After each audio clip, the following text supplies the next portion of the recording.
Good morning, my fellow yoga travelers. I'm mighty glad to be alive today, and I hope that you are too, as we continue to live, laugh, love, learn, linger, and live the life we love. It's Monday, so it's Poetry Day. It's one of my favorite from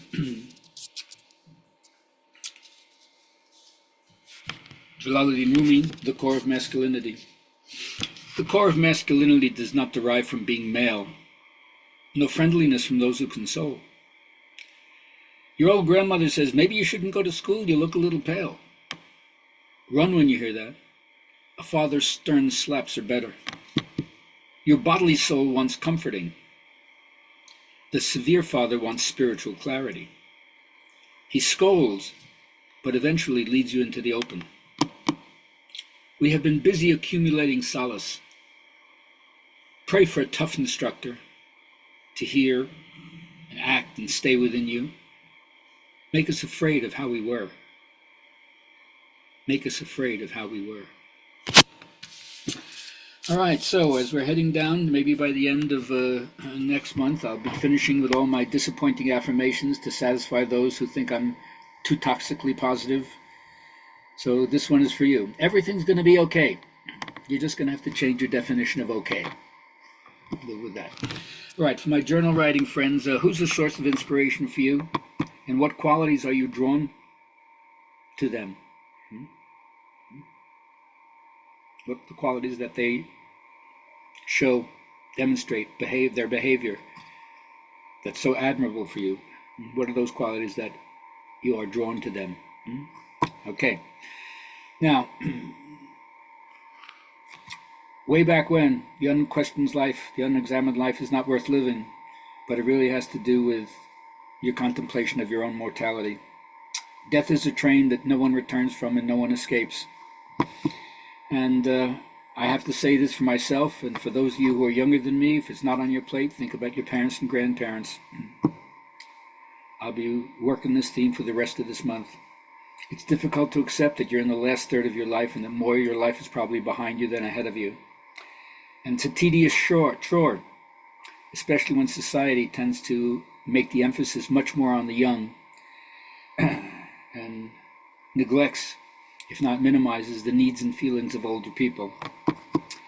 And these are 5 fears that older people, I'll own it, I'm an older person, but you can think about this as you contemplate your own aging process. But once again, if this is not pertinent to you because you're one of my young people listening to this, or younger than me, think about your parents and grandparents. The 5 fears are impotence, losing your power, and not only just your urinary incontinence. Weakness, no longer as strong as you were. Retirement and irrelevance, no longer in the workforce in the same way, not making the impact in the same way. Loss of independence, can't do things by myself, I need help and support. And then losing your mind. What happens if I get Alzheimer's or dementia or something like that, where even if I'm healthy, I'm not there and I don't remember. Tough road, gotta be courageous, right? Not for sissies. Nonetheless, your meditation is always reminding you, you're either getting lost or remembering, forgetting or awakening. Maybe it shows a kind of flickering faith that you're out of grace. But once you're hooked, you can't lose it. Even if you defiantly take a night off and I'm gonna have pizza, I'm gonna go to a concert, I'm gonna smoke dope, you can't lose it. Just have faith that you can change and be a being of spirit. Instead of experiencing other people as spiritual or other things as spiritual, but not me, don't sell yourself out that way. Now, my own teacher says we all have to face the insecurity that comes from the fear of losing what we have, which is why we feel so safe with the familiar. At least it's comfortable, a hell that I know. So we fear the insecurity that comes with facing something new, which is change. We speak about freedom, but we cling to our own bondage. So can we be like a Taoist master? Can we just allow life to take place and take shape on its own without our ego directing, moving, manipulating? And if you can do that, you'll be able to face life with increasing equanimity and less emotional upheaval. You can never be completely equanimous, and there'll always be some emotional spiking, but with increasing equanimity and less emotional upheaval, your yoga practice, your mindset will help you do that. So don't veer from your path. Keep your focus. Learn how to pack the most out of the least. And continue to move toward your ideal, whatever that is. It's in the moving toward their ideal that more meaning in life will be attained for you. So,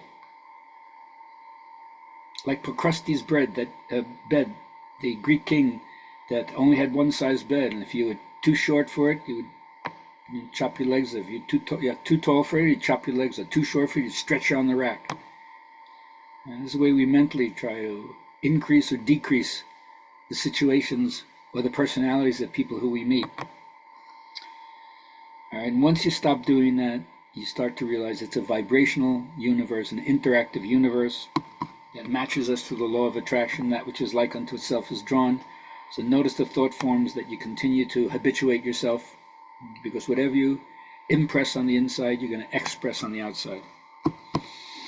So the basic plan is, for instance, right before you go to sleep, state a condensed idea, the vision of what you want, with certainty that your subconscious mind is going to weave its magic. It has the power of accomplishment, and it's going to release those forces to help bring about the desired result.